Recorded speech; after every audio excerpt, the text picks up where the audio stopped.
વાત છે અમદાવાદના હાટકેશ્વર બ્રિજની, જેણે સંપૂર્ણપણે જમીનદોસ્ત કરી દેવામાં આવ્યો છે। મોટી વાત તો એ છે કે લોકોએ બ્રિજ તૂટવાની ખુશીમાં ઉજવણી કરી, ફટાકડા ફોડ્યા અને મીઠાઈ ખવડાવી। દુનિયામાં આવું તો ભાગ્યે જ જોવા મળે। તમે અત્યાર સુધી બ્રિજ બની ગયા પછી લોકોમાં આવી ખુશીના દ્રશ્યો જોયા હશે। કોઈ જનતા બ્રિજ બનવાની ખુશી વ્યક્ત કરે, પણ બ્રિજ તૂટવાની ખુશી વ્યક્ત કરવામાં આવી તે ગુજરાતીઓએ પહેલીવાર જોઈ। આ ખુશી એ ભ્રષ્ટ તંત્રની મોટી લપડાક છે। આ દ્રશ્યો આપણી ભ્રષ્ટ સિસ્ટમ પર સણસણતો તમાચો છે, એ સિસ્ટમ કે જેના કારણે આજે લોકોએ આવી પણ ઉજવણી કરવી પડે છે।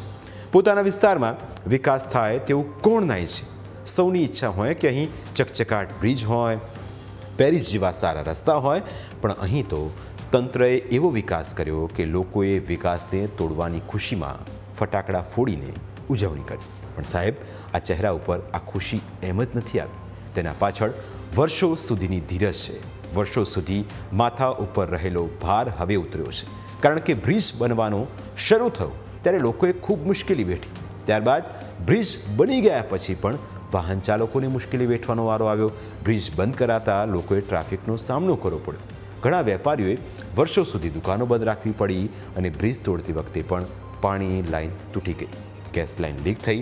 આખરે વર્ષોની તપસ્યાનો અંત આવતા લોકોમાં ખુશીની લહેર છવાઈ ગઈ।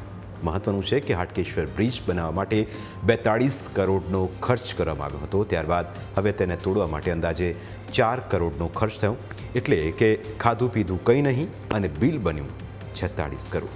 લોકોના ટેક્સના રૂપિયાનો આ રીતે ધુમાડો કરી નાખ્યા પછી આ સિસ્ટમમાં બેઠેલા લોકોએ તો ઢાંકણીમાં પાણી લઈને ડૂબી મરવું જોઈએ, પણ એવું થયું નહીં અને વ્યય થયું આપણા રૂપિયાનું।